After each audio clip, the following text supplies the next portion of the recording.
Hello everyone, welcome to my channel online ST with Manoj Gupta में आपका स्वागत है दोस्तों।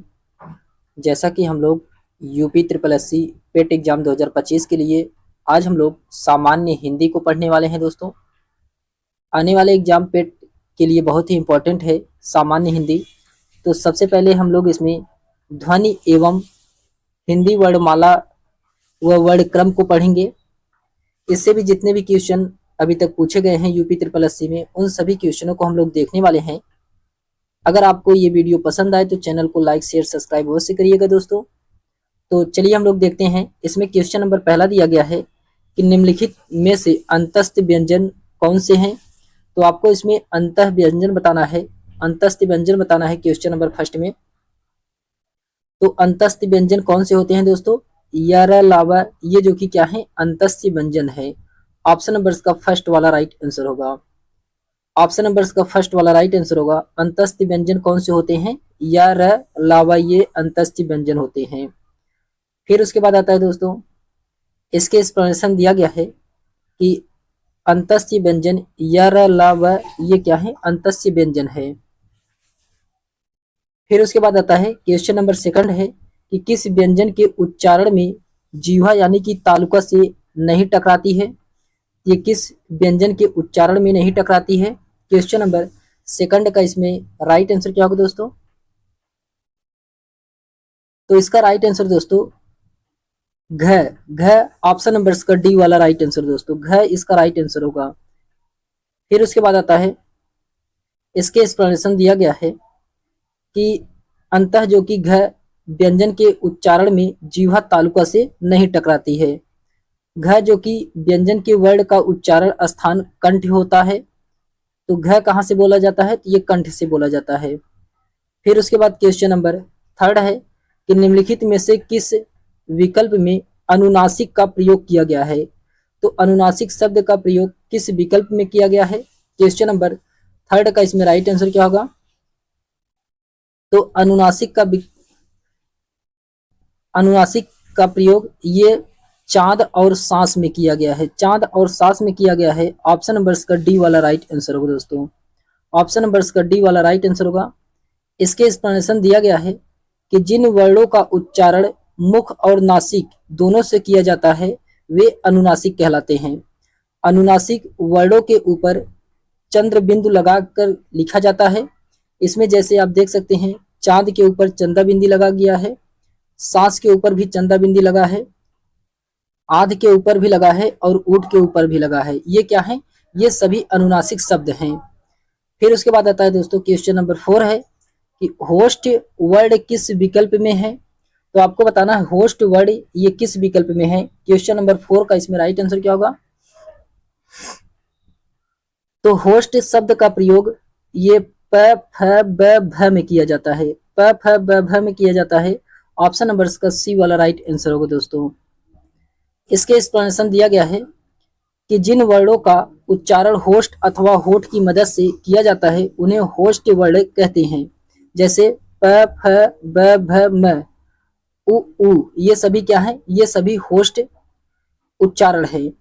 फिर उसके बाद आता है क्वेश्चन नंबर 5 है, संयुक्ताक्षर व्यंजन निम्नलिखित में से कौन से हैं। संयुक्ताक्षर व्यंजन बताना है क्वेश्चन नंबर 5 में। तो इसका राइट आंसर क्या होगा दोस्तों क्वेश्चन नंबर 5 का? छत्रंग्य स्र, ये क्या है? संयुक्ताक्षर व्यंजन है। ऑप्शन नंबर का फर्स्ट वाला राइट आंसर होगा। छत्रंग्य स्र, ये क्या है? संयुक्ताक्षर व्यंजन है। फिर उसके बाद आता है, इसके एक्सप्लेनेशन में दिया गया है कि दिए गए व्यंजनों में से छत्रंग्य स्र ये संयुक्ताक्षर व्यंजन है। संयुक्त व्यंजन दो या दो से अधिक व्यंजनों के मेल से बनते हैं। तो संयुक्त व्यंजन ये दो या दो से अधिक मेल के बनाए जाते हैं। जैसे इसमें छ को क और प्लस स से मिलकर के बना है, त्र को त प्लस र से मिलकर के बना है, ये नीचे हलंत दिया गया है। और ज्ञ को ज प्लस य से मिलकर के बनाया जाता है और स्र को बड़ा स और प्लस र से मिलकर के बनाया जाता है। यहाँ पे नीचे हलंत दिया गया है। फिर उसके बाद क्वेश्चन नंबर 6 है कि भाषा की सबसे छोटी इकाई क्या है। भाषा की सबसे छोटी इकाई बताना है क्वेश्चन नंबर 6 में। तो भाषा की सबसे छोटी इकाई क्या होती है? तो वर्ड होता है दोस्तों। भाषा की सबसे छोटी इकाई क्या होती है? तो वर्ड होता है। ऑप्शन नंबर का बी वाला राइट आंसर होगा दोस्तों। इसके एक्सप्लेनेशन दिया गया है कि भाषा की सबसे छोटी इकाई वर्ड होता है, पदबद्ध से छोटी इकाई पद या शब्द होता है, उपवाक्य से छोटी इकाई पदबद्ध होता है और भाषा की सार्थक इकाई वाक्य होता है। फिर उसके बाद आता है क्वेश्चन नंबर 7 है दोस्तों। क्वेश्चन नंबर 7 में कहा जा रहा है कि निम्नलिखित में से कौन सा समूह सही नहीं है। आपको बताना है इसमें से कौन सा समूह है जो कि सही नहीं है क्वेश्चन नंबर 7 में। तो इसमें दिया गया है होस्ट से प म ब भ, ये क्या है, होस्ट से हैं जो कि सही है। कंठ से क ख ग घ, ये कंठ से हैं, ये भी सही है। मूर्धन्य यहाँ पे च छ ज झ दिया गया है, ये गलत है दोस्तों। तो च छ ज झ ये क्या है, ये किसके अंतर्गत आते हैं, ये तालव्य के अंतर्गत आते हैं, च छ ज झ।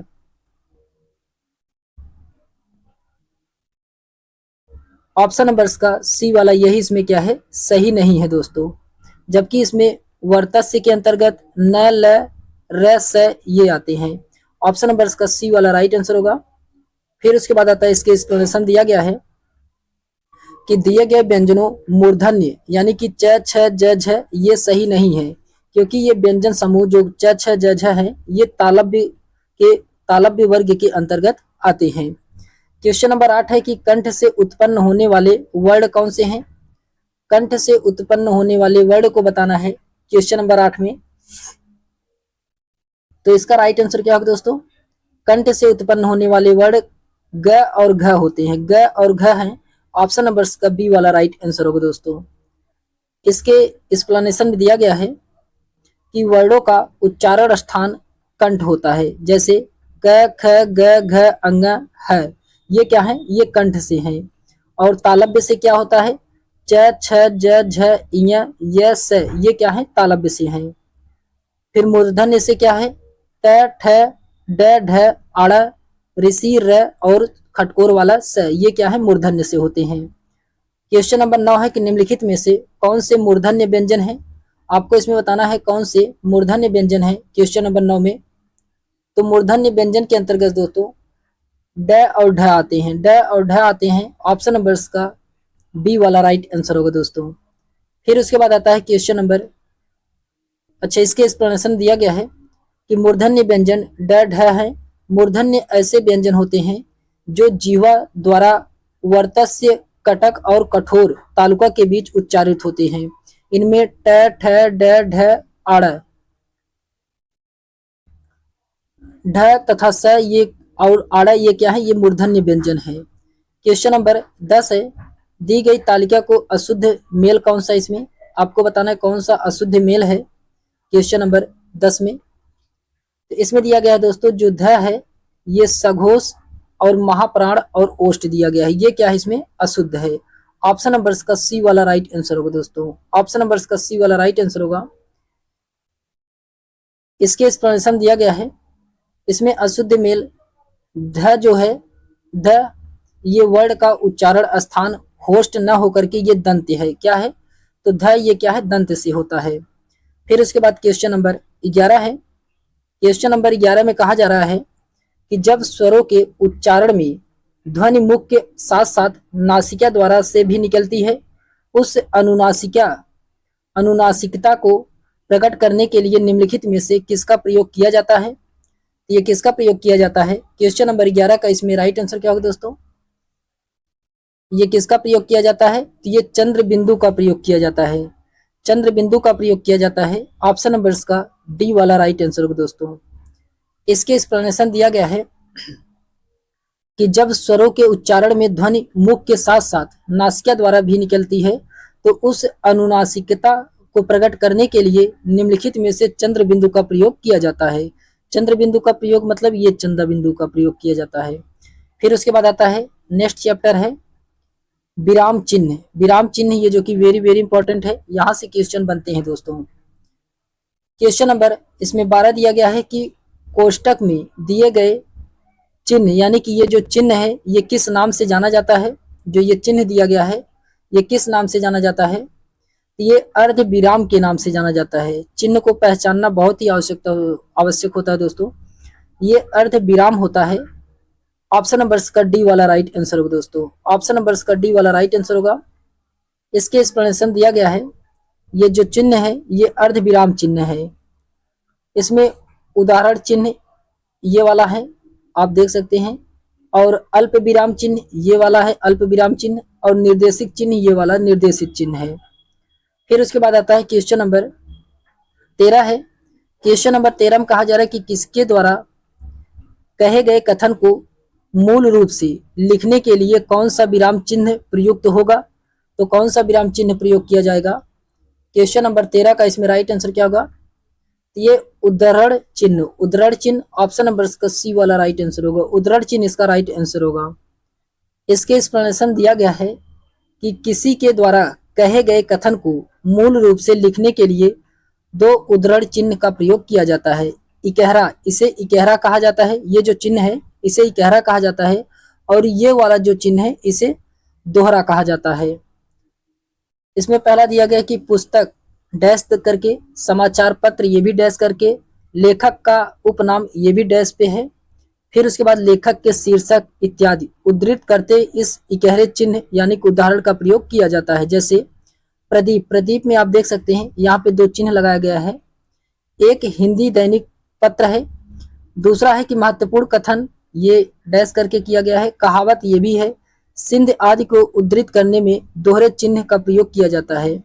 जैसे इसमें दोहरे चिन्ह का प्रयोग कहाँ किया गया है, तो इसमें किया गया दोस्तों, देश को राष्ट्रीय साहित्य चाहिए, देश को राष्ट्रीय साहित्य चाहिए। यहाँ पे आप देख सकते हैं यहाँ पे दो चिन्ह का प्रयोग किया गया है यहाँ पे। फिर उसके बाद आता है क्वेश्चन नंबर 14 है, हस्पद विराम चिन्ह कौन सा है। तो हस्पद विराम चिन्ह बताना है क्वेश्चन नंबर 14 में। तो इसका राइट आंसर क्या होगा। तो हस्पद विराम चिन्ह जो होता है दोस्तों, ये वाला विराम चिन्ह होता है हस्पद विराम चिन्ह। ऑप्शन नंबर इसका डी वाला राइट आंसर होगा दोस्तों। इसके एक्सप्लेनेशन में दिया गया है कि दिए गए विराम चिन्हों में ये वाला जो विराम चिन्ह होता है ये हस्पद विराम चिन्हों का होता है। जब किसी वाक्य में लिखते समय कोई शब्द छूट जाता है तो वाक्य में सुधार करने के लिए हस्पद विराम चिन्ह का प्रयोग किया जाता है। जैसे यहाँ पे दिया गया है कि मुझे आज जाना है, तो अगर आप यहाँ हस्पद विराम चिन्ह लगा देंगे तो यहाँ कहाँ पे, तो मुझे आज कानपुर जाना है, अर्थात मुझे आज कानपुर जाना है। ये हस्पद विराम चिन्ह के स्थान पे यहाँ कानपुर लगाया गया है। फिर उसके बाद विस्मयादि बोधक चिन्ह, ये आप देख सकते हैं विस्मयादि बोधक चिन्ह होता है, और छोटा का चिन्ह ये होता है, और बड़ा का चिन्ह ये होता है दोस्तों। फिर अल्प विराम का चिन्ह ये होता है, और उद्धृण चिन्ह ये जो कि डबल डैश लगता है, और प्रश्नवाचक तो आप लोग जानते ही होंगे प्रश्नवाचक का कैसा चिन्ह लगाया जाता है। क्वेश्चन नंबर 15 है कि अर्धविराम चिन्ह लगता है, तो अर्धविराम चिन्ह ये कहाँ लगता है। क्वेश्चन नंबर 15 का इसमें राइट आंसर क्या होगा। तो अर्धविराम चिन्ह ये कहाँ पे लगता है दोस्तों। तो अर्धविराम चिन्ह वहां पे लगता है जहां अल्प विराम की अपेक्षा थोड़ा अधिक रुकना हो। तो थोड़ा अधिक रुकना हो अल्प विराम की अपेक्षा। ऑप्शन नंबर इसका डी वाला राइट आंसर होगा दोस्तों। इसके एक्सप्लेनेशन दिया गया है कि अर्धविराम चिन्ह को आप देख सकते हैं ये अर्धविराम चिन्ह का है, जिससे प्रदर्शित किया जाता है अर्धविराम चिन्ह, अर्थात बीच में हल्का सा विराम लेना हो पर वाक्य खत्म न हो किया जाए, तो वहां पर अर्धविराम चिन्ह ये आप देख सकते हैं ये अर्धविराम चिन्ह है, इसका प्रयोग किया जाता है। अर्धविराम चिन्ह का प्रयोग जहां अल्प विराम की अपेक्षा थोड़ा अधिक रुकना हो वहां किया जाता है। Question number chapter number next है दोस्तों, वर्तनी वाक्य अशुद्धि। वर्तनी वाक्य शुद्धि के रूप में हम लोग देखते हैं। इसमें क्वेश्चन नंबर 16 दिया गया है कि पदुमन शब्द किस शुद्ध वर्तनी है। तो पदुमन शब्द जो कि इसकी शुद्ध वर्तनी बताना है। क्वेश्चन नंबर 16 में प्रदुमन की शुद्ध वर्तनी बताना है। ये प्रदुमन ये सही होगा। ऑप्शन नंबर का पहला वाला राइट आंसर दोस्तों, ऑप्शन नंबर का फर्स्ट वाला राइट आंसर होगा। इसमें दिया गया है कि प्रदुमन जो कि ये इसका सही वर्तनी क्या होगा, ये वाला होगा प्रदुमन। क्वेश्चन नंबर 17 है कि निम्नलिखित में से कौन सा वाक्य शुद्ध है। कौन सा वाक्य शुद्ध है क्वेश्चन नंबर 17 में, तो इसमें बताना है कौन सा वाक्य शुद्ध है। तो श्वेता मेरे पास दौड़ती हुई आई, ये वाक्य क्या है इसमें शुद्ध है दोस्तों। श्वेता मेरे पास दौड़ती हुई आई, इसमें ये वाक्य शुद्ध है। क्वेश्चन नंबर फिर उसके बाद आता है 18 है। क्वेश्चन नंबर 18 है। क्वेश्चन नंबर 18 में कहा जा रहा है कि निम्नलिखित में से किस शब्द की वर्तनी सही है। किस शब्द की वर्तनी सही है क्वेश्चन नंबर 18 में। इसमें याज्ञवल्क्य, याज्ञवल्क्य की वर्तनी ये जो कि क्या है सही है दोस्तों। ऑप्शन नंबर इसका बी वाला राइट आंसर होगा। इसके एक्सप्लेनेशन दिया गया है कि दिए गए विकल्प में आपको शुद्ध वर्तनी बताना था। पर्याप्त, परीक्षण और मान्यवर, ये जो कि क्या है शुद्ध है। फिर उसके बाद आता है क्वेश्चन नंबर 19 है कि निम्नलिखित में से किस शब्द का वर्तनी सही है। आपको बताना है इसमें से कौन से शब्द का वर्तनी सही है क्वेश्चन नंबर 19 में। तो ज्योतिषना ये जो कि सही है दोस्तों। इसमें ऑप्शन नंबर का डी वाला राइट आंसर होगा। ज्योतिषना ये जो कि क्या है इसमें सही है। फिर उसके बाद आता है अनुग्रहित ऐसा लिखा जाएगा, कनिष्ठ ऐसा लिखा जाएगा और उन्नत ये भी सही है। क्वेश्चन नंबर 20 है कि निम्नलिखित दो वाक्यों की संपूर्णता शुद्धता के विषय में कौन सा विकल्प सही है। आपको इसमें बताना है कौन सा विकल्प सही है। इसमें दिया गया है कि हमको हमारे पूजनीय महानुभवों का सदा सम्मान करना चाहिए, यही इसमें क्या है गलत है दोस्तों, ये अशुद्ध वाक्य है। दूसरा है कि उसे मृत्युदंड की सजा दी जानी चाहिए थी, ये भी इसमें क्या है गलत है दोस्तों, ये भी इसमें क्या है अशुद्ध वाक्य है। इसमें दोनों वाक्य क्या है अशुद्ध हैं।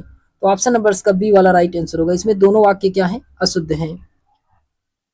फिर उसके बाद आता है अच्छा इसमें शुद्ध वाक्य कैसे होगा कि हमको अपने पूजनीय महानुभवों को महानुभवों का सदा सम्मान करना चाहिए, उसे मृत्युदंड दिया जाना चाहिए, ये दोनों क्या है इसमें सही है। फिर उसके बाद क्वेश्चन नंबर 21 है कि निम्नलिखित में से किस शब्द की वर्तनी सही है। किस शब्द की वर्तनी सही है क्वेश्चन नंबर 21 में। तो उत्कर्ष, उत्कर्ष का वर्तनी इसमें क्या है सही दोस्तों। ऑप्शन नंबर का डी बी वाला राइट आंसर होगा। उत्कर्ष की वर्तनी क्या है इसमें सही है। इसके एक्सप्लेनेशन दिया गया है कि दिए गए शब्दों में उत्कर्ष की वर्तनी की दृष्टि से शुद्ध है। फिर उसके बाद आता है इसमें प्रतिज्ञा भी सही है, महात्म्य भी सही है और सहस्त्र भी सही है। क्वेश्चन नंबर 22 है कि शीर्षक को चयन करते हुए अनुच्छेद में निहित भावों और विचारों की परख कर लेनी चाहिए। वाक्य के अशुद्ध भाग का चयन कीजिए। इसमें आपको अशुद्ध शब्द का चयन करना है क्वेश्चन नंबर 22 में।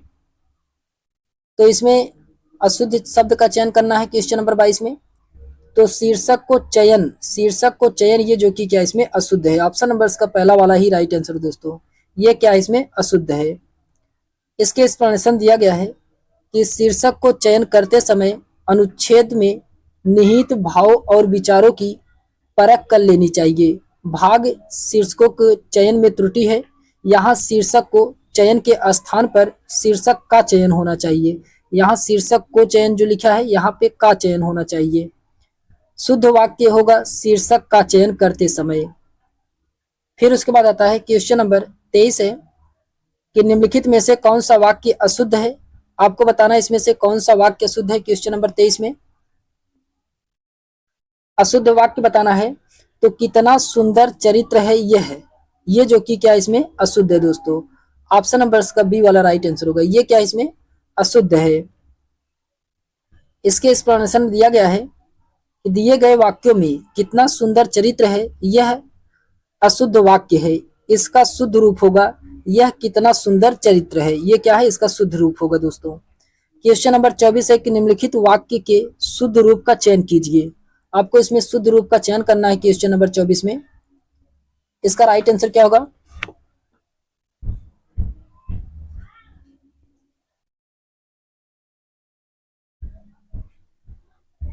तो क्वेश्चन नंबर 24 का इसमें राइट आंसर होगा दोस्तों।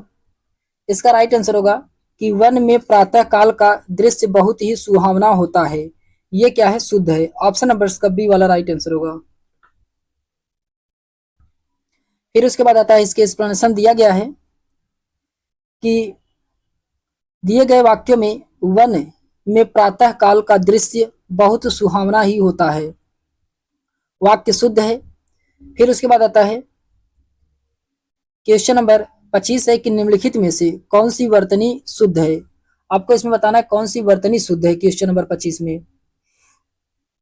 तो इसका राइट आंसर क्या होगा? आशीर्वाद, ये जो कि क्या है, सही है दोस्तों। आशीर्वाद ये सही है। ऑप्शन नंबर इसका फर्स्ट वाला राइट आंसर होगा। फिर उसके बाद आता है क्वेश्चन नंबर 26 है कि निम्नलिखित में से शुद्ध वाक्य कौन सा है। शुद्ध वाक्य इसमें बताना है कौन सा है क्वेश्चन नंबर 26 में।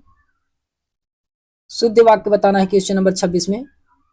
तो भारत में अनेक जातियां हैं, ये क्या है, शुद्ध वाक्य है दोस्तों। ऑप्शन नंबर इसका सी वाला राइट आंसर होगा। फिर उसके बाद आता है इसमें दिया गया है कि दिए गए वाक्यों में भारत में अनेक जातियां हैं शुद्ध वाक्य हैं। इसमें उसे अनुत्तीर्ण होने की आशंका है, ये सही है। आज का अवकाश देने की कृपा करें, ये भी सही है। फल काट कर बच्चे को खिलाओ, ये भी सही है। फिर उसके बाद क्वेश्चन नंबर 27 है कि निम्नलिखित में से कौन सा वाक्य अशुद्ध है। आपको बताना इसमें से कौन सा वाक्य अशुद्ध है क्वेश्चन नंबर 27 में। 27 बताना है कौन सा वाक्य अशुद्ध है। तो इसका राइट आंसर क्या होगा दोस्तों? तो रात उसका प्राण पखेरु उड़ गया, रात उसका प्राण पखेरु उड़ गया, ये क्या है, इसमें अशुद्ध है। ऑप्शन नंबर इसका बी वाला राइट आंसर होगा दोस्तों। ये पेट 2023 का क्वेश्चन है। इसमें रात उसका प्राण पखेरु उड़ गया, इसका कुछ शुद्ध रूप होगा रात उसके प्राण पखेरु उड़ गए। क्वेश्चन नंबर 28 है कि निम्नलिखित में से किस शब्द की वर्तनी सही है। किस शब्द की वर्तनी सही है क्वेश्चन नंबर 28 में। तो परिणति, परिणति ये जो कि इसमें क्या है, सही दोस्तों। ऑप्शन नंबर इसका बी वाला राइट आंसर होगा। परिणति इसमें ये वाला सही है। इसके एक्सप्लेनेशन दिया गया है कि परिणति शब्द की वर्तनी सही है। अन्य विकल्पों में दिए गए आगामी, प्रतिकूल तथा परीक्षण वर्तनी की दृष्टि से अशुद्ध हैं। इसका शुद्ध रूप क्या होगा? आगामी इस प्रकार लिखा जाएगा, प्रतिकूल इस प्रकार लिखा जाएगा और परीक्षण इस प्रकार होगा। फिर उसके बाद क्वेश्चन नंबर 29 है कि निम्नलिखित में से कौन सा शब्द वर्तनी की दृष्टि से सही है। तो वर्तनी की दृष्टि से इसमें से कौन सा शब्द सही है क्वेश्चन नंबर 29 में।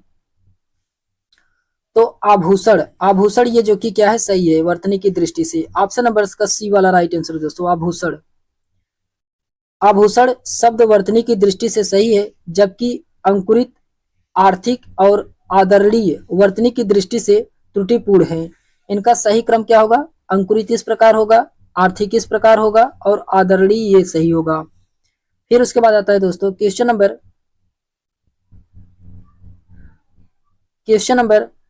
30 है। सत्यवान की पत्नी सावित्री एक पत्नीव्रता नारी थी। वाक्य में किस भाग में अशुद्ध है। इसमें आपको बताना है कौन से इसमें अशुद्ध भाग है क्वेश्चन नंबर 30 में। तो इसमें एक पत्नीव्रता, पत्नीव्रता ये जो कि क्या इसमें गलत है दोस्तों। ये पत्नी इसमें क्या है, गलत है। इसमें सत्यवान की पत्नी सावित्री एक पत्नीव्रता नारी थी। वाक्य के एक पत्नीव्रता भाग में त्रुटि है, पतिव्रता होना चाहिए। क्या होना चाहिए, यहाँ पे पत्नीव्रता दिया गया है, जो कि यहाँ पे क्या होना चाहिए, तो पतिव्रता होना चाहिए। तो सत्यवान की पत्नी सावित्री एक पतिव्रता थी, व्रता नारी है। फिर उसके बाद आता है क्वेश्चन नंबर, अच्छा नेक्स्ट चैप्टर है संज्ञा। संज्ञा से क्वेश्चन हम लोग देखते हैं। इसमें क्वेश्चन नंबर 31 दिया गया है कि निम्नलिखित में से भाववाचक संज्ञा का उदाहरण कौन सा है। तो भाववाचक संज्ञा का उदाहरण बताना है क्वेश्चन नंबर 31 में। तो सूक्ष्मता, सूक्ष्मता ये जो कि क्या है, भाववाचक संज्ञा का उदाहरण है। ऑप्शन नंबर इसका फर्स्ट वाला राइट आंसर है दोस्तों। इसके एक्सप्लेनेशन दिया गया है कि दिए गए विकल्पों में सूक्ष्मता जो कि भाववाचक संज्ञा का उदाहरण है। सूक्ष्मता भाववाचक संज्ञा सूक्ष्म विशेषण से बनी है। वे शब्द जिनसे व्यक्ति या वस्तु के गुण, धर्म, दशा अथवा व्यापार का बोध होता है उन्हें भाववाचक संज्ञा कहते हैं। जैसे बुढ़ापा, मिठास, मधुरता, ये क्या है, ये सभी भाववाचक संज्ञा के अंतर्गत आते हैं। फिर उसके बाद आता है नेक्स्ट चैप्टर है सर्वनाम। इसमें क्वेश्चन नंबर 32 है कि निम्नलिखित में से किस विकल्प में शुद्ध वाक्य है। किस विकल्प में शुद्ध वाक्य है क्वेश्चन नंबर 32 में? तो इसमें रमा अपने भाई से पुस्तक पढ़ने को कहा, ये जो कि क्या इसमें शुद्ध है। रमा अपने भाई से पुस्तक पढ़ने को कहा, ये जो कि सर्वनाम की दृष्टि से सही है। ये यूपी पेट 2023 का क्वेश्चन है, फर्स्ट शिफ्ट का। इसके एक्सप्लेनेशन दिया गया है कि रमा अपने भाई से पुस्तक पढ़ने को कहा, इसमें शुद्ध वाक्य है। इसमें अन्य विकल्प में क्या होगा, जो कि अशुद्ध वाक्य इसमें क्या है, महादेवी छायावादी कवित्री हैं, ये क्या है, अशुद्ध है। इसका शुद्ध रूप क्या होगा, तो महादेवी छायावादी कवित्री हैं, ये जो कि क्या होगा, इसका शुद्ध रूप होगा। ये आपके यहाँ कवित्री यहाँ पे अशुद्ध दिया लिखा गया है, ये कवित्री इसमें सही होगा। फिर उसके बाद अशुद्ध वाक्य है कि जब भी आप आओ मुझे मिले, इसमें शुद्ध वाक्य क्या होगा, आप जब आए तो मुझसे मिले, ये जो कि इसमें क्या होगा, सही होगा। फिर उसके बाद आता है, इसमें अशुद्ध वाक्य दिया गया है कि आपका दर्शन पाकर मैं धन्य हो गया, इसमें शुद्ध वाक्य क्या होगा, आपके दर्शन पाकर मैं धन्य हो गया, ये इसमें क्या होगा, सही होगा। क्वेश्चन नंबर 33 है कि दीवार के ऊपर कौन बैठा है, वाक्य में सर्वनाम कौन से प्रकार का है। क्वेश्चन नंबर 33 का इसमें राइट आंसर क्या होगा, तो ये प्रश्नवाचक सर्वनाम है, प्रश्नवाचक सर्वनाम है। ऑप्शन नंबर का बी वाला राइट आंसर दोस्तों। यहाँ पे देख लीजिए प्रश्नवाचक चिन्ह लगाया गया है, इस प्रकार भी आप पहचान सकते हैं कि कौन सा वाक्य है।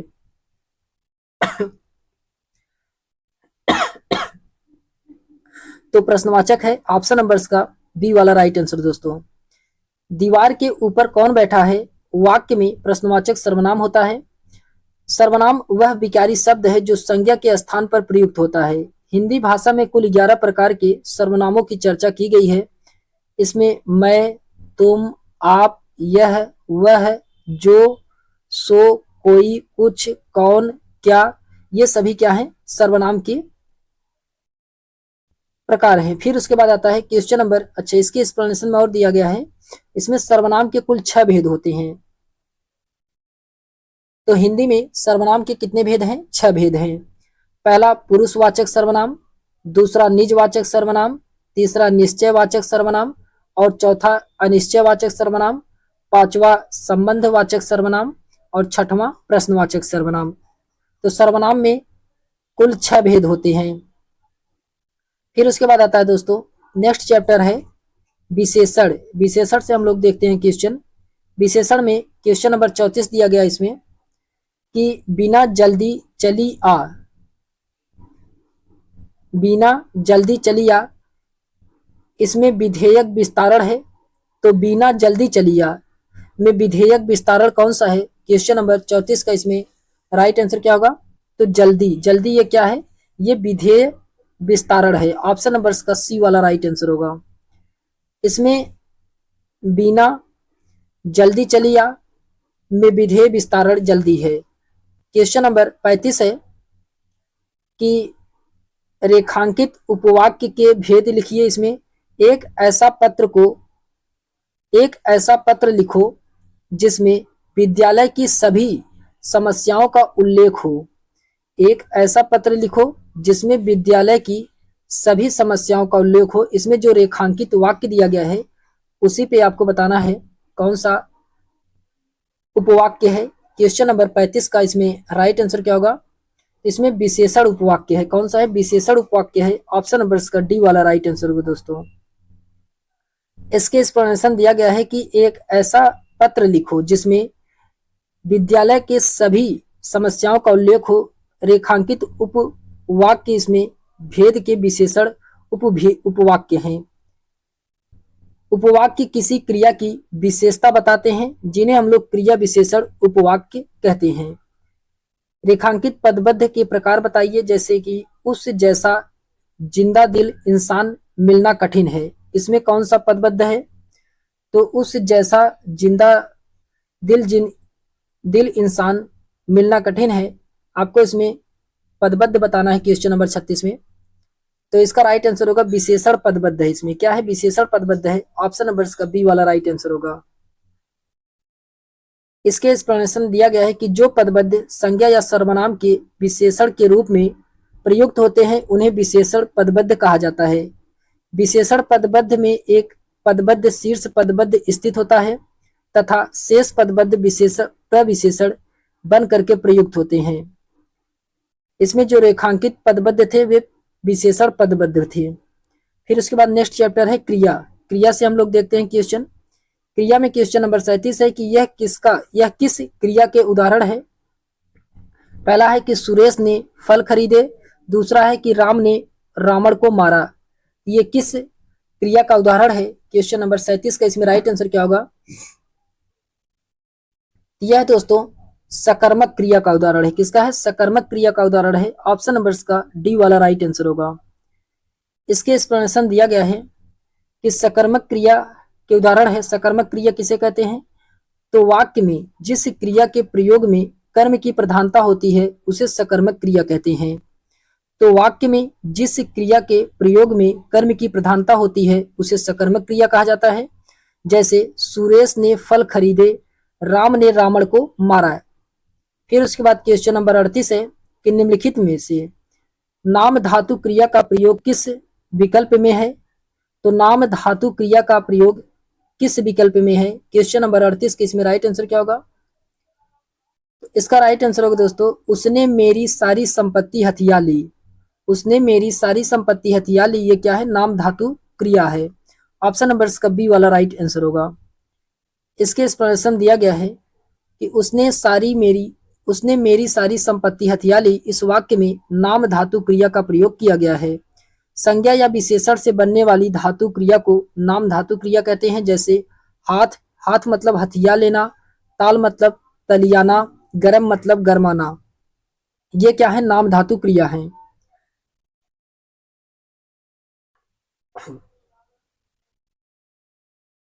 क्वेश्चन नंबर 39 है कि निम्नलिखित में से किस विकल्प में सकर्मक क्रिया का प्रयोग किया गया है? सकर्मक क्रिया का प्रयोग किस विकल्प में किया गया है? क्वेश्चन नंबर 39 में इसमें सकर्मक क्रिया का प्रयोग किया गया है। किसमें? सकर्मक क्रिया का प्रयोग बताना है क्वेश्चन नंबर 39 में। तो सिपाही चोर को पकड़ता है, ये क्या है? सकर्मक क्रिया है दोस्तों। ऑप्शन नंबर का सी वाला राइट आंसर होगा। सिपाही चोर को पकड़ता है, ये सकर्मक क्रिया है। ऑप्शन नंबर का सी वाला राइट आंसर होगा।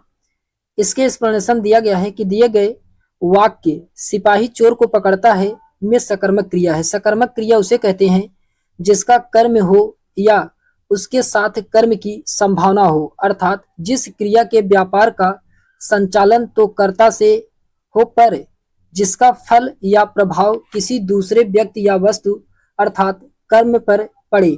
जैसे श्याम आम खाता है। इस वाक्य में श्याम करता है, खाने के साथ उसका कृत्य रूप से संबंध है। फिर उसके बाद क्वेश्चन नंबर 40 है कि पंडित जी हवन कराकर कथा कह रहे हैं। मैं कराकर कौन सी क्रिया है? तो मैं करा कर में कौन सी क्रिया है? क्वेश्चन नंबर 40 की इसमें राइट आंसर क्या होगा? तो पूर्वकालिक क्रिया है। पूर्वकालिक क्रिया है। ऑप्शन नंबर का डी वाला राइट आंसर दोस्तों, पूर्वकालिक क्रिया है। इसके एक्सप्लेनेशन दिया गया है कि पंडित जी हवन कराकर कथा कह रहे हैं। मैं कराकर इसमें पूर्वकालिक क्रिया है।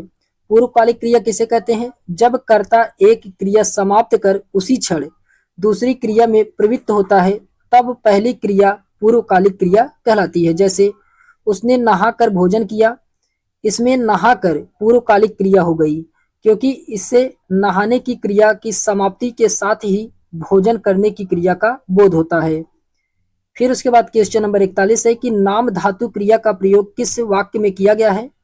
नाम धातु क्रिया का प्रयोग किस वाक्य में किया गया है? क्वेश्चन नंबर 41 में। क्वेश्चन नंबर 41 के इसमें राइट आंसर क्या होगा? तो किसमें किया गया है? ये किया गया है दोस्तों किसमें? उसने मेरी पूरी संपत्ति हथिया ली। उसने मेरी पूरी संपत्ति हथिया ली, ये नाम धातु क्रिया का प्रयोग किया गया है। ऑप्शन नंबर का बी वाला राइट आंसर दोस्तों। ऑप्शन नंबर का बी वाला राइट आंसर होगा। फिर उसके बाद आता है इसके एक्सप्लेनेशन दिया गया है क्रिया का वह रूप जिसमें क्रिया का निर्माण संज्ञा सर्वनाम अथवा विशेषण में प्रत्यय जोड़ने से होता है उसे नाम धातु क्रिया कहते हैं।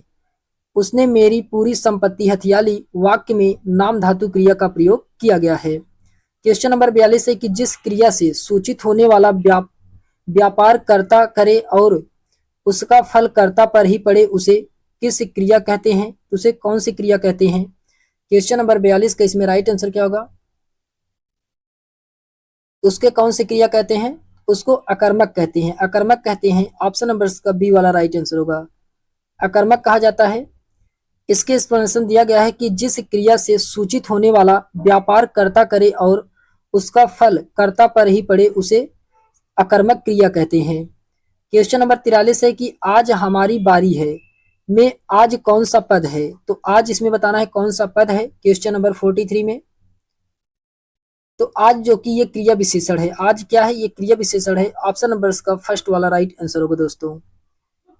इसके एक्सप्लेनेशन दिया गया है कि आज हमारी बारी है, इसमें आज जो कि क्रिया विशेषण पद है, वे शब्द जो हमें क्रिया की विशेषता बताते हैं वे शब्द क्रिया विशेषण कहलाते हैं। वाक्य आज हमारी बारी है में आज जो कि क्या है, कालवाचक क्रिया विशेषण है। फिर उसके बाद आता है नेक्स्ट चैप्टर है, इसमें लिंग वचन काल और वाच्य। तो लिंग वचन काल और वाच्य से जितने भी क्वेश्चन अभी तक यूपी ट्रिपल एससी में पूछे गए हैं उन सभी क्वेश्चनों को हम लोग देखते हैं। तो इसमें दिया गया है दोस्तों, इसमें दिया गया है क्वेश्चन नंबर 44 है कि निम्नलिखित में से कौन सा शब्द पुल्लिंग है, तो आपको बताना है इसमें से कौन सा शब्द पुल्लिंग है। क्वेश्चन नंबर 44 में तो जोगी, जोगी ये क्या है, पुल्लिंग शब्द है जोगी। ऑप्शन नंबर का फर्स्ट वाला राइट आंसर दोस्तों, जोगी ये क्या है, पुल्लिंग शब्द है। इसके एक्सप्लेनेशन दिया गया है कि पुल्लिंग शब्द इसमें विकल्प ए जो यानी कि जोगी क्या था, इसमें पुल्लिंग शब्द था और शेष जो किया थे स्त्रीलिंग शब्द थे। अमस्या ये स्त्रीलिंग शब्द है, नर्मदा ये भी है, वक्त्री ये भी स्त्रीलिंग शब्द है। क्वेश्चन नंबर 45 है कि नाला शब्द का स्त्रीलिंग शब्द इसमें से क्या है, तो नाला शब्द का स्त्रीलिंग बताना है। तो नाला का स्त्रीलिंग क्या होता है, तो नाली होता है, नाला का स्त्रीलिंग नाली होता है। ऑप्शन नंबर का सी वाला राइट आंसर होगा दोस्तों। इसके एक्सप्लेनेशन दिया गया है कि नाला का स्त्रीलिंग नाली होता है। स्त्रीलिंग किसे कहते हैं, जिन शब्दों से स्त्री जाति का बोध हो उसे स्त्रीलिंग कहते हैं। स्त्रीलिंग की पहचान कैसे की जाती है, तो जिन शब्दों के अंत में आवट, आहट, ता, आई या नी, इमा, री, आस आदि लगाए जाते हैं उसे स्त्रीलिंग बनाया जाता है। फिर उसके बाद क्वेश्चन नंबर 46 है कि इस समय श्याम आता होगा, इस वाक्य में क्रिया का काल कौन सा है। इस समय श्याम आता होगा, इस वाक्य में क्रिया का काल कौन सा है। क्वेश्चन नंबर 46 के इसमें राइट आंसर क्या होगा, ये संदिग्ध वर्तमान है, क्या है, संदिग्ध वर्तमान है। ऑप्शन नंबर का सी वाला राइट आंसर दोस्तों, संदिग्ध वर्तमान है। इसके एक्सप्लेनेशन दिया गया है कि संदिग्ध वर्तमान काल होता है। संदिग्ध वर्तमान काल किसे कहते हैं, जिन वाक्यों के अंत में ता होगा, ती होगी, ते होंगे आदि शब्द आते हैं वहां संदिग्ध वर्तमान काल कहते हैं। जैसे इस समय श्याम आता होगा, आता होगा ये इसमें ता होगा, यहाँ पे देख सकते हैं आप, यहाँ पे इसमें ये ता होगा, तो ये क्या है, संदिग्ध वर्तमान है। फिर उसके बाद क्वेश्चन नंबर 47 है कि अपूर्ण भूतकाल का प्रयोग किस वाक्य में हुआ है। अपूर्ण भूतकाल का प्रयोग किस वाक्य में हुआ है। 47 का इसमें राइट आंसर क्या होगा दोस्तों, तो इसका राइट आंसर होगा ज्ञानू रो रहा था, ज्ञानू रो रहा था, इसमें अपूर्ण भूतकाल होगा। ऑप्शन नंबर का फर्स्ट वाला राइट आंसर दोस्तों, ऑप्शन नंबर का फर्स्ट वाला राइट आंसर होगा, ये अपूर्ण भूतकाल है। ज्ञानू रो रहा था, इस वाक्य में अपूर्ण भूतकाल है। ऐसी भूतकालिक क्रियाएं जिसके समाप्ति का पता नहीं चल पा रहा है उसे अपूर्ण भूतकाल क्रियाएं कहते हैं। जैसे राधिका नाच रही थी, बच्चा सो रहा था, ये क्या है, अपूर्ण भूतकाल है। क्वेश्चन नंबर 48 है दोस्तों कि इनमें से एक वचन और बहुवचन का कौन सा युग्म सही नहीं है, तो आपको बताना है एक वचन और बहुवचन का युग्म इसमें से कौन सा सही नहीं है। क्वेश्चन नंबर 48 में तो इसका राइट आंसर होगा आंसू और आंसुओं, आंसू और आंसुओं ये जो कि इसमें क्या है, सही नहीं है। ऑप्शन नंबर का फर्स्ट वाला राइट आंसर होगा दोस्तों।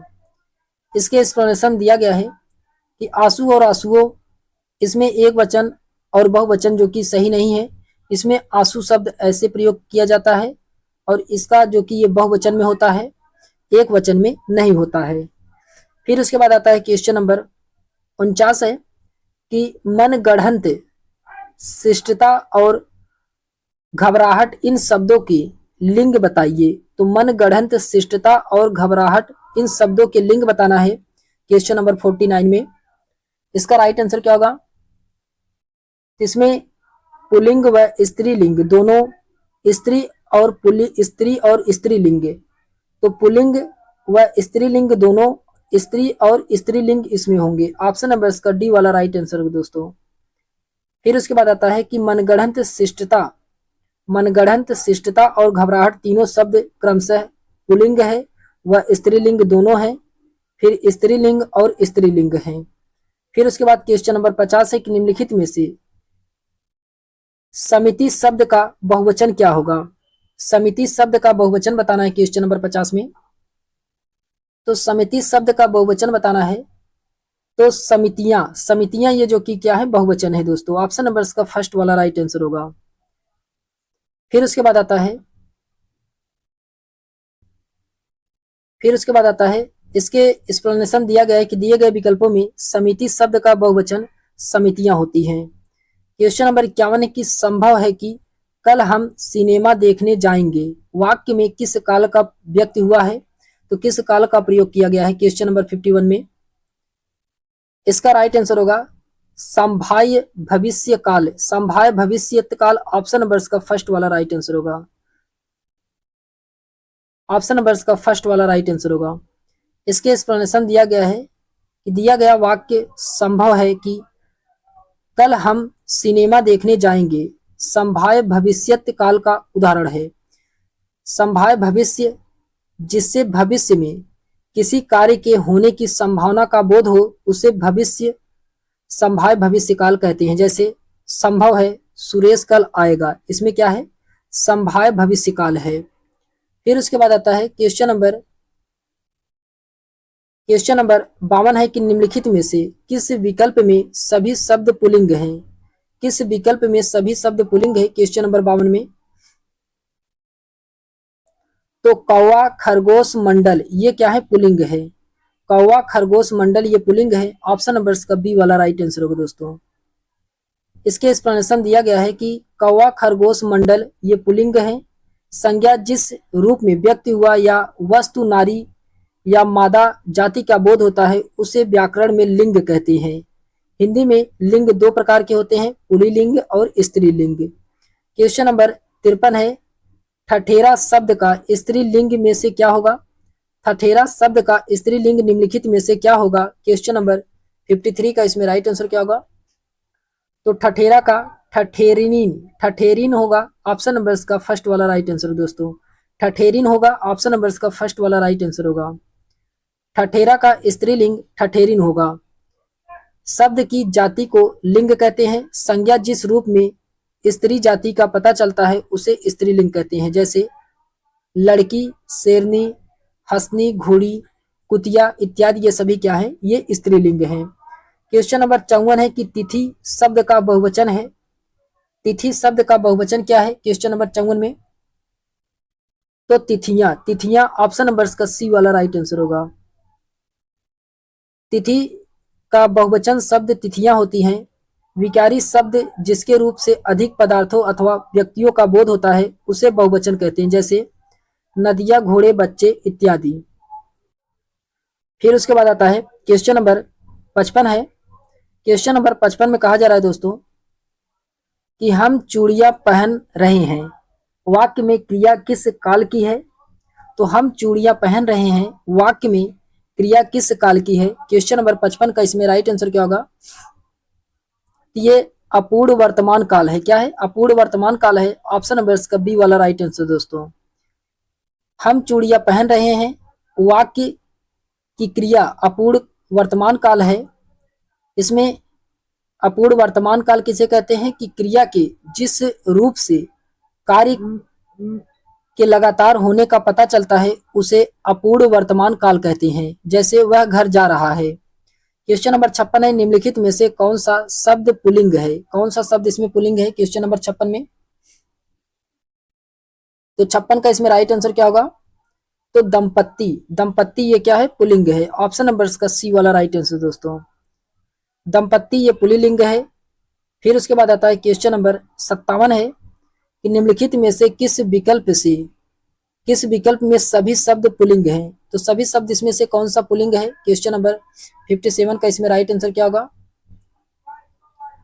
तो ये प्लेटफॉर्म, अधिकरण और गिरोह ये क्या है? सभी शब्द पुल्लिंग है। ऑप्शन नंबर इसका डी वाला राइट आंसर होगा। फिर उसके बाद आता है प्लेटफॉर्म, अधिकरण, गिरोह शब्द पुल्लिंग है। क्वेश्चन नंबर 58 है कि आकर्मक धातुओं से बनने वाले सदैव एक वचन पुल्लिंग और अन्य पुरुष की क्रिया वाला वाच्य कौन सा संभव है? क्वेश्चन नंबर 58 का इसमें राइट आंसर क्या होगा?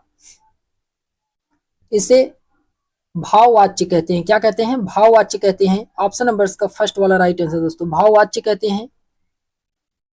आकर्मक धातुओं से बनने वाला वाक्य और सदैव वचन पुल्लिंग और अन्य पुरुष की क्रिया वाला वाच्य भाववाच्य है। यदि किसी वाक्य में प्रयुक्त क्रिया के लिंग एवं वचन में होने वाला परिवर्तन कर्ता एवं कर्म दोनों ही अनुसार नहीं हो बल्कि भाव के अनुसार हो तो उस वाक्य में प्रयुक्त वाच्य को भाववाच्य कहते हैं।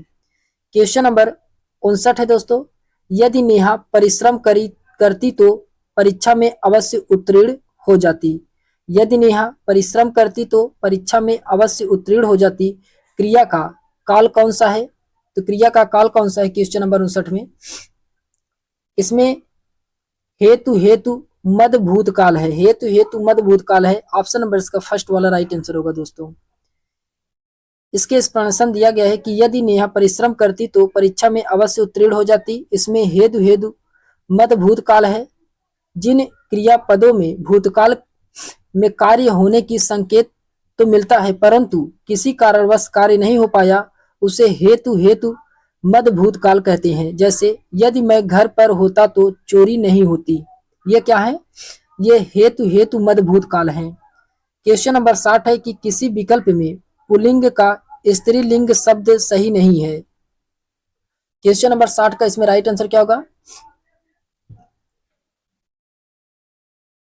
तो ये श्यार स्याहिनी, श्यार सिंहनी ये इसमें क्या है? सही नहीं है। ऑप्शन नंबर इसका डी वाला राइट आंसर होगा। इसके एक्सप्लेनेशन दिया गया है कि श्यार का स्त्रीलिंग स्याहिनी ये जो कि क्या है? गलत है। श्यार का स्त्रीलिंग श्यारनी होना चाहिए। क्वेश्चन नंबर 61 है कि निम्नलिखित में से कौन सा शब्द स्त्रीलिंग नहीं है? कौन सा शब्द स्त्रीलिंग नहीं है क्वेश्चन नंबर 61 में? तो यामा, योजना, भिक्षा ये क्या है? स्त्रीलिंग है। और सबल ये क्या है? स्त्रीलिंग नहीं है। सबल, सबल।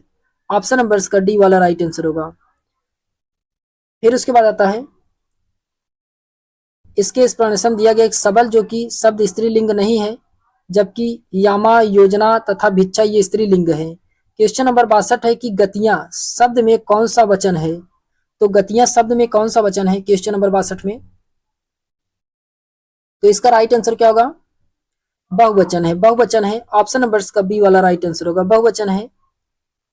गतियां शब्द में बहुवचन है। इसका एक वचन शब्द गति है। हिंदी व्याकरण में दो प्रकार के वचनों की बात कही गई है, एक वचन और बहुवचन। जिस शब्द से एक ही पदार्थ का बोध हो वह एक वचन शब्द कहलाता है। जैसे नदी, लड़का, घोड़ा ये सभी क्या है? एक वचन है। जिस शब्द से एक अधिक पदार्थों का बोध हो वह बहुवचन कहलाता है। जैसे नदियां, लड़के, घोड़े ये क्या है? बहुवचन है। फिर उसके बाद क्वेश्चन नंबर 63 है कारक एवं परसर्ग। क्वेश्चन इसमें नेक्स्ट चैप्टर है कारक एवं परसर्ग। क्वेश्चन नंबर इसमें 63 है। क्वेश्चन नंबर 63 है दोस्तों। इसमें कहा जा रहा है कि आजकल लेखक उपन्यास लिख रहा है। आजकल लेखक उपन्यास लिख रहा है। रेखांकित शब्द में कौन सा कारक है? तो आपको बताना है इसमें से कौन सा कारक है। क्वेश्चन नंबर 63 में।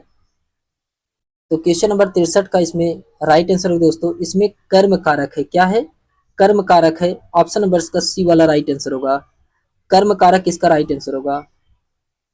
आइए देखते हैं इसके एक्सप्लेनेशन में कि कर्म कारक किसे कहते हैं। कर्म कारक संज्ञा या सर्वनाम के जिस रूप पर क्रिया का प्रभाव पड़े, फल पड़े, उसे कर्म कारक कहते हैं। या दूसरे शब्दों में वाक्य में क्रिया का फल जिस शब्द पर पड़ता है उसे कर्म कारक कहा जाता है। इसकी विभक्ति को है। इसकी विभक्ति क्या है? को है। फिर उसके बाद आता है क्वेश्चन नंबर 64 है कि अधोलिखित में से किस वाक्य में संप्रदान कारक का प्रयोग है। तो संप्रदान कारक का किसमें प्रयोग किया गया है? क्वेश्चन नंबर 64 का इसमें राइट आंसर क्या होगा? तो इसमें अमेरिका से पाकिस्तान को आर्थिक मदद मिलती रही। अमेरिका से पाकिस्तान को आर्थिक मदद मिलती रही, ये जो कि संप्रदान कारक है। ऑप्शन नंबर का सी वाला राइट आंसर दोस्तों। फिर उसके बाद आता है इसके एक्सप्लेनेशन दिया गया है कि अमेरिका से पाकिस्तान को मिलती रही, ये संप्रदान कारक है। संप्रदान कारक किसे कहते हैं? तो कर्ता जिसके लिए कुछ अर्थ करता है अथवा कुछ देता है उसे संप्रदान कारक कहते हैं। संप्रदान कारक चतुर्थी विभक्ति के अंतर्गत आता है तथा इसका चिन्ह को होता है। इसका चिन्ह क्या होता है? को के लिए प्रयोग किया जाता है। फिर उसके बाद आता है क्वेश्चन नंबर 65 है, अपादान कारक युक्त वाक्य कौन सा है? तो अपादान कारक से युक्त वाक्य बताना है क्वेश्चन नंबर 65 में। इसका राइट आंसर क्या होगा? तो छत से उतरी हुई लता मुरझा गई। छत से उतरी हुई लता मुरझा गई, ये क्या है? अपादान कारक है। ऑप्शन नंबर इसका बी वाला राइट आंसर दोस्तों। ऑप्शन नंबर इसका बी वाला राइट आंसर होगा। इसके एक्सप्लेनेशन दिया गया है कि छत से उतरी हुई लता मुरझा गई, यह वाक्य अपादान कारक से युक्त वाक्य है। संज्ञा के जिस रूप से एक वस्तु का दूसरी वस्तु से अलग होना पाया जाए तो वहां अपादान कारक होता है। इसमें कहा जा रहा है कि अपादान कारक विभक्ति जो कि ये से अलग किया जाता है। जैसे राम अयोध्या से वापन, राम अयोध्या से वन गए, ये कहां से? अयोध्या से वन गए, तो यहाँ पे अलग हो रहे हैं। मोहन ने घड़े से पानी निकाला, तो यहाँ मोहन घड़े से पानी निकाल रहा है, ये भी अलग हो रहा है। ये क्या होता है? तो अपादान कारक होता है। फिर उसके बाद आता है क्वेश्चन नंबर 66 है कि मेरा घर स्कूल से बहुत दूर है, रेखांकित शब्दों में कौन सा कारक है? मेरा घर स्कूल से बहुत दूर है, रेखांकित शब्दों में कौन सा कारक है? क्वेश्चन नंबर 66 का इसमें राइट आंसर क्या होगा? तो ये अपादान कारक है। अपादान कारक है। ऑप्शन नंबर का सी वाला राइट आंसर होगा। अपादान कारक इसका राइट आंसर होगा। इसके एक्सप्लेनेशन दिया गया है कि मेरा घर स्कूल से बहुत दूर है, इसके रेखांकित शब्द में अपादान कारक है। संज्ञा के जिस रूप से किसी वस्तु के अलग होने का भाव प्रकट होता है उसे अपादान कारक कहते हैं। जिस शब्द में अपादान की विभक्ति लगती है उसे किसी दूसरी वस्तु के पृथक होने का बोध होता है। इसका विभक्ति चिन्ह से है। विभक्ति चिन्ह क्या है? से है। जैसे वह घर से बाहर आया, तो यहाँ घर से बाहर आया, ये क्या हुआ? घर से अलग हुआ, यहाँ पे क्या होगा? अपादान कारक होता है। फिर उसके बाद क्वेश्चन नंबर 67 है कि मोहिनी ने चिड़ियाघर में पक्षी देखा, तो रेखांकित शब्दों में कौन सा कारक है? तो ये पक्षी कौन सा कारक है? क्वेश्चन नंबर 67 का इसमें राइट आंसर क्या होगा? ये कर्म कारक है दोस्तों। कौन सा कारक है? कर्म कारक है। ऑप्शन नंबर का बी वाला राइट आंसर होगा। कर्म कारक इसका राइट आंसर होगा। इसके एक्सप्लेनेशन दिया गया है कि दिए गए वाक्य मोहिनी ने चिड़ियाघर में पक्षी देखे के लिए रेखांकित शब्द में कर्म कारक है। कर्म कारक वाक्य में क्रिया का फल जिस शब्द पर पड़ता है उसे कर्म कारक कहते हैं। इसकी विभक्ति को से है। इसकी विभक्ति क्या है? को से है। यह चिन्ह बहुत ही से स्थानों पर नहीं लगता है। बुलाना, सुलाना, कोसना आदि जो कि क्रियाओं के प्रयोग में अगर कर्म संज्ञा हो तो विभक्ति जरूर लगती है। फिर उसके बाद आता है जैसे सोहन ने सांप को मारा, सोहन ने सांप को मारा। लड़की ने पत्र लिखा। पहले वाक्य में मारने की क्रिया का फल सांप पर पड़ता है, अतः सांप जो कि कर्म कारक है इसके साथ परसर्ग को लगा है। दूसरे वाक्य में लिखने की प्रक्रिया यानी कि लिखने की क्रिया को फल यानी कि पत्र पर पड़ता है, जिसे पत्र क्या है, ये कर्म कारक है। इसमें कर्म का विभक्ति चिन्ह को नहीं लगाया गया है। फिर उसके बाद आता है क्वेश्चन नंबर 68 है कि निम्नलिखित में अपादान कारक का प्रयोग किस विकल्प में नहीं हुआ है। तो अपादान कारक का प्रयोग किस विकल्प में नहीं हुआ है? क्वेश्चन नंबर 68 का इसमें राइट आंसर क्या होगा? तो इसका राइट आंसर होगा पिताजी कार से गए हैं। पिताजी कार से गए हैं, ऑप्शन नंबर का सी वाला राइट आंसर होगा। पिताजी कार से गए हैं, ऑप्शन नंबर का सी वाला राइट आंसर होगा। इसके एक्सप्लेनेशन दिया गया है कि पिताजी कार से गए हैं में अपादान कारक का प्रयोग नहीं हुआ है, अन्य सभी वाक्यों में अपादान कारक का प्रयोग किया गया है। अपादान कारक संज्ञा के जिस रूप से किसी वस्तु से अलग होने का भाव प्रकट होता है उसे अपादान कारक कहते हैं। इसकी विभक्ति से है। इसकी विभक्ति कैसे है? तो से है। लड़का पेड़ से गिरा, वह घर से बाहर आया। तो लड़का पेड़ से गिरा यानी कि पेड़ से लड़का अलग हुआ, तो ये क्या है? अपादान कारक है। वह घर से बाहर आया यानी कि घर से वह बाहर आ गया, तो ये भी घर से बाहर यानी कि अलग हुआ, तो ये भी अपादान कारक है। फिर क्वेश्चन नंबर 69 है कि से किस कारक का विभक्ति चिन्ह से होता है? ये जो से है ये किस कारक का चिन्ह होता है? क्वेश्चन नंबर 69 का इसमें राइट आंसर क्या होगा? तो ये अपादान कारक होता है। अपादान कारक होता है, ऑप्शन नंबर का सी वाला राइट आंसर होगा। अपादान कारक इसका राइट आंसर होगा। इसके एक्सप्लेनेशन दिया गया है, यहाँ कारक दिया गया है और विभक्तियां दिया गया है। कर्म को अपादान से अधिकरण में पर संबोधन हे अजी अरे, ये क्या है? संबोधन वाक्य है। क्वेश्चन नंबर 70 है के लिए किस कारक का चिन्ह है? तो के लिए ये किस कारक का चिन्ह है? क्वेश्चन नंबर 70 का इसमें राइट आंसर क्या होगा? तो ये संप्रदान कारक है। क्या है? संप्रदान कारक है के लिए, ऑप्शन नंबर का बी वाला राइट आंसर होगा। संप्रदान कारक है, ऑप्शन नंबर का बी वाला राइट आंसर होगा। इसके एक्सप्लेनेशन दिया गया है कि के लिए संप्रदान कारक का चिन्ह है। फिर उसके बाद आता है तत्सम, तद्भव, देशज और विदेशज। ये जो कि आइए देखते हैं इससे क्वेश्चन हम लोग। इसमें दिया गया है कि निम्नलिखित में से कौन सा तत्सम शब्द है? आपको इसमें तत्सम शब्द बताना है। क्वेश्चन नंबर 71 में तत्सम शब्द क्या है? तो कुक्कुर। कुक्कुर ये क्या है? तत्सम शब्द है कुक्कुर। ऑप्शन नंबर का सी वाला राइट आंसर दोस्तों। कुक्कुर ये तत्सम शब्द है। इसके एक्सप्लेनेशन में कुछ महत्वपूर्ण तद्भव तत्सम दिए गए हैं, जैसे कंगन ये तद्भव है, इसका तत्सम कंकड़ होता है।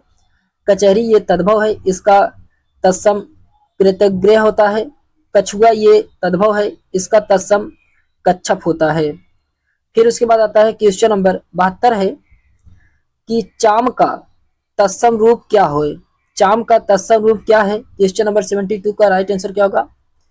तो ये चर्म होता है। क्या होता है? चर्म होता है। ऑप्शन नंबर इसका फर्स्ट वाला राइट आंसर होगा। चर्म इसका राइट आंसर होगा। इसके एक्सप्लेनेशन दिया गया है कि शब्द चाम का तत्सम रूप चर्म होगा। तत्सम शब्द संस्कृत भाषा के दो शब्दों यानी कि तत् धन सम से मिलकर के बना हुआ है। तत्सम जिन शब्दों को संस्कृत से बिना किसी परिवर्तन के हिंदी में ले लिया जाता है उसे तत्सम शब्द कहते हैं। फिर उसके बाद आता है दोस्तों क्वेश्चन नंबर 73 है। क्वेश्चन नंबर 73 में कहा जा रहा है कि निम्नलिखित में से बांध्या शब्द का तद्भव रूप क्या होगा? तो बंध्या शब्द का तद्भव रूप बताना है क्वेश्चन नंबर 73 में। इसका राइट आंसर क्या होगा दोस्तों? तो बांध्या शब्द का जो तद्भव होगा ये बाज होता है। बाज, ऑप्शन नंबर का सी वाला राइट आंसर होगा, बाज। इसके एक्सप्लेनेशन दिया गया है कि दिए हुए प्रश्न में शब्द बांध्या शब्द का तद्भव क्या होता है? तो बाज होता है। तद्भव किसे कहते हैं? तो संस्कृत भाषा के वे शब्द जो सीधे न आकर के परिवर्तित होकर के हिंदी भाषा में आते हैं उसे तद्भव शब्द कहते हैं। क्वेश्चन नंबर 74 है मृत्तिका शब्द का तद्भव रूप कौन सा है? तो मृत्तिका शब्द का तद्भव रूप बताना है क्वेश्चन नंबर 74 में। तो मृत्तिका का क्या होता है? मिट्टी होता है, मिट्टी होता है। ऑप्शन नंबर का डी वाला राइट आंसर दोस्तों। मृत्तिका का तद्भव शब्द क्या होता है? तो मिट्टी होता है। फिर उसके बाद क्वेश्चन नंबर 75 है, आपको इसमें तत्सम शब्द बताना है क्वेश्चन नंबर 75 में। तत्सम शब्द बताइए क्वेश्चन नंबर 75 में। तो पाषाण ये जो कि क्या है? तत्सम शब्द है, पाषाण।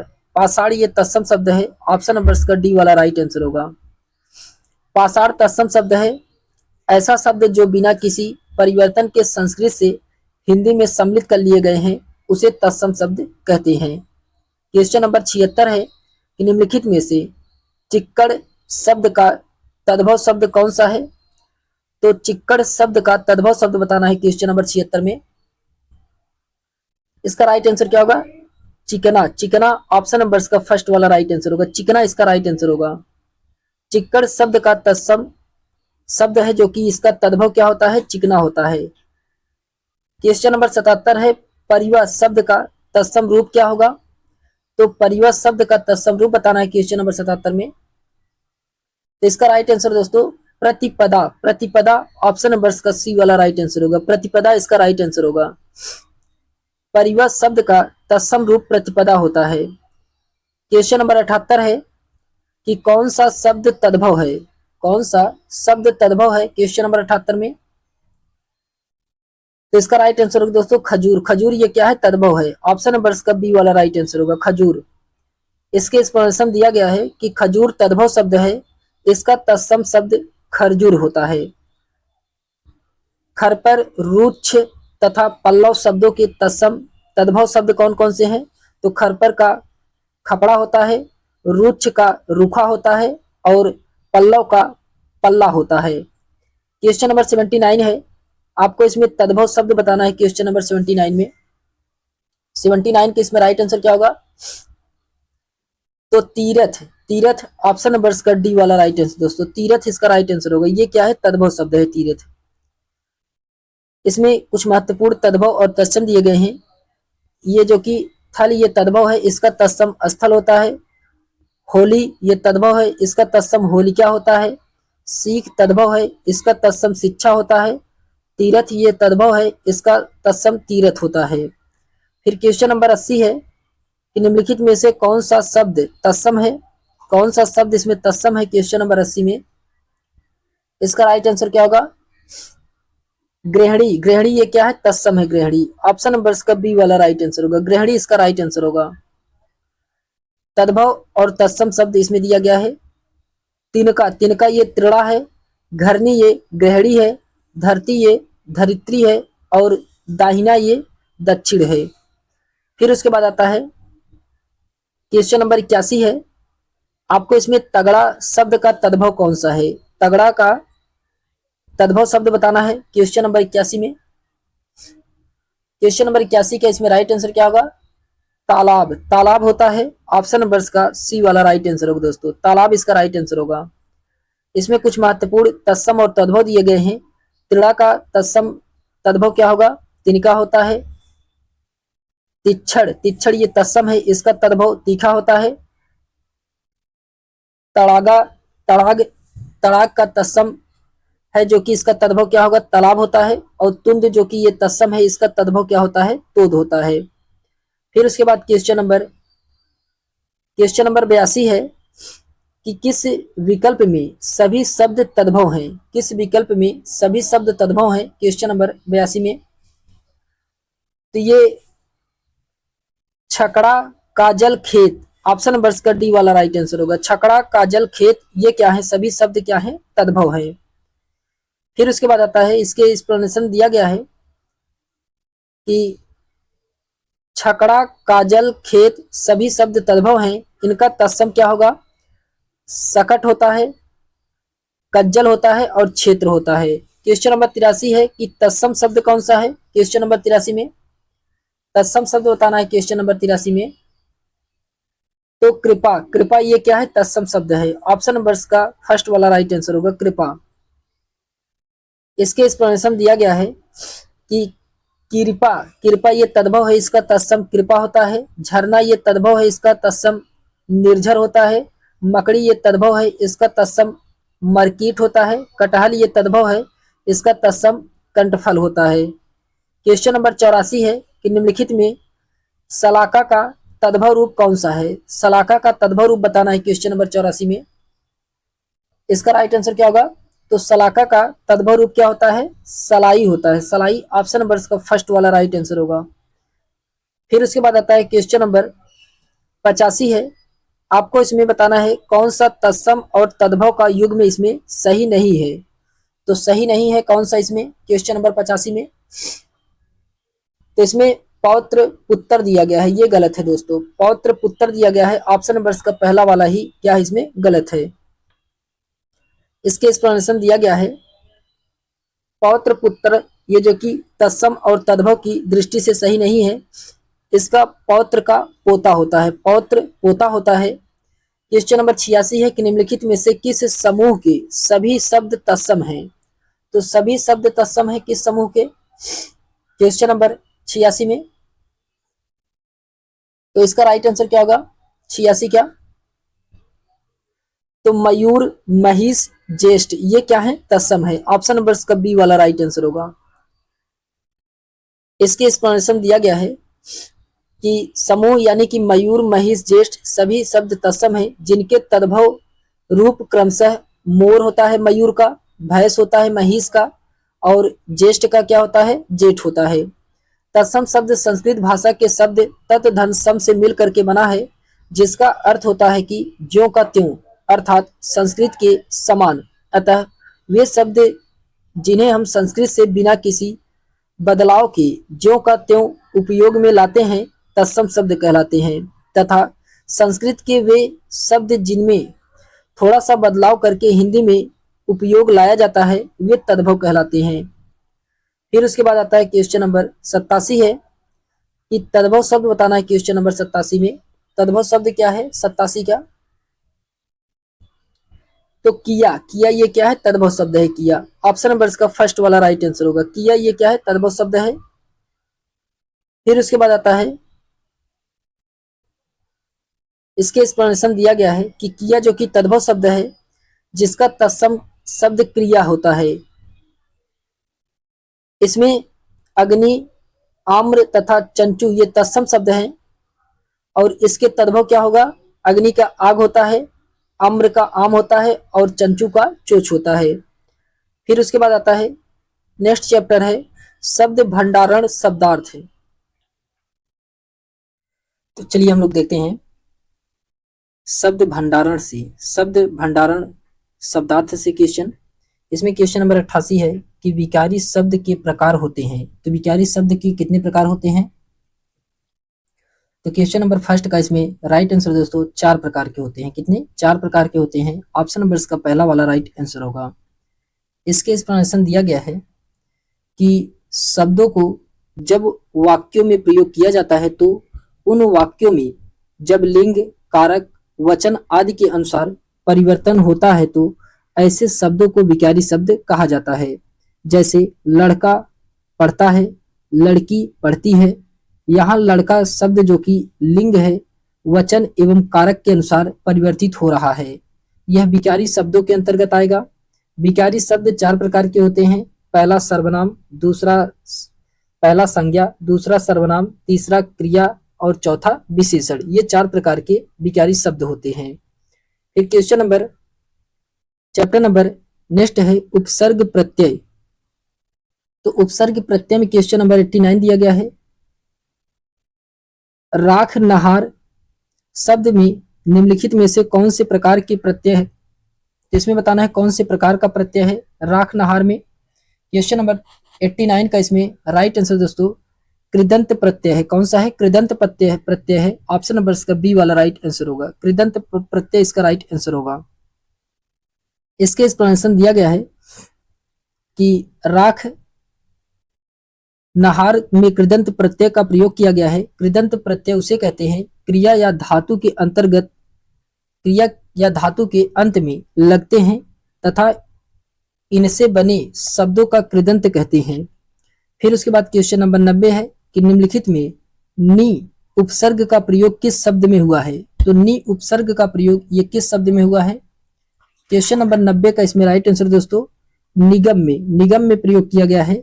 ऑप्शन नंबर इसका डी वाला राइट आंसर होगा, निगम इसका राइट आंसर होगा। इसके एक्सप्लेनेशन दिया गया है कि नी उपसर्ग का प्रयोग निगम शब्दों में हुआ है। उपसर्ग वे शब्दांश जो किसी शब्द के आरंभ में लगा करके उनके अर्थ में विशेषता ला देते हैं या उनके अर्थ बदल देते हैं, उसे उपसर्ग कहते हैं। क्वेश्चन नंबर 91 है कि निम्न में से अत्याचार शब्द में कौन सा उपसर्ग है। तो अत्याचार शब्द में कौन सा उपसर्ग है। क्वेश्चन नंबर 91 का इसमें राइट आंसर क्या होगा। तो अति इसमें उपसर्ग है। ऑप्शन नंबर इसका सी वाला राइट आंसर होगा। इसके एक्सप्लेनेशन दिया गया है कि अत्याचार शब्द में अति उपसर्ग है। अति उपसर्ग के बने अन्य शब्द हैं इसमें, जैसे अति उपसर्ग से बने अत्यधिक है, शब्द अत्यंत, अत्याचार, अतिशय आदि वे उपसर्ग होते हैं। वे शब्दांश जो किसी शब्द के आदि या प्रारंभ में जुड़ करके उसके अर्थ में परिवर्तन ला देते हैं, उसे उपसर्ग कहते हैं। क्वेश्चन नंबर 92 है अनुकरणीय शब्द में कौन सा प्रत्यय लगा है। तो अनुकरणीय शब्द में बताना है कौन सा प्रत्यय लगा हुआ है। तो इसमें ई प्रत्यय लगा हुआ है। अनुकरणीय में कौन लगा है, ई प्रत्यय लगा है। ऑप्शन नंबर का बी वाला राइट आंसर होगा। इसके एक्सप्लेनेशन दिया गया है कि अनुकरणीय शब्द में अनुकरण मूल शब्द है तथा ई प्रत्यय लगा करके अनुकरणीय बनाया गया है। क्वेश्चन नंबर 93 है कि अध्यक्ष शब्द में उपसर्ग कौन सा है। तो अध्यक्ष शब्द में उपसर्ग इसमें कौन सा है। तो अधि ये क्या है, उपसर्ग है। ऑप्शन नंबर इसका सी वाला राइट आंसर होगा, अधि ये उपसर्ग है।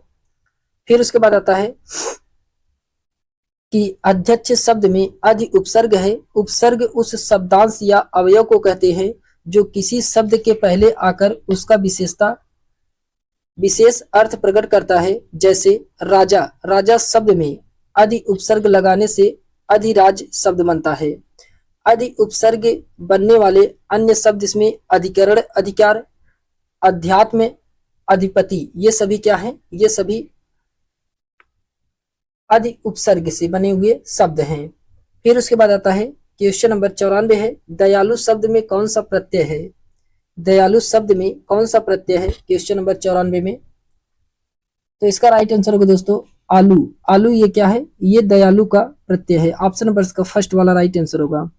इसके एक्सप्लेनेशन दिया गया है कि दयालु शब्द में आलू प्रत्यय और दया मूल शब्द है। शब्दों के बाद जो समूह लगाया जाता है उसे प्रत्यय कहते हैं।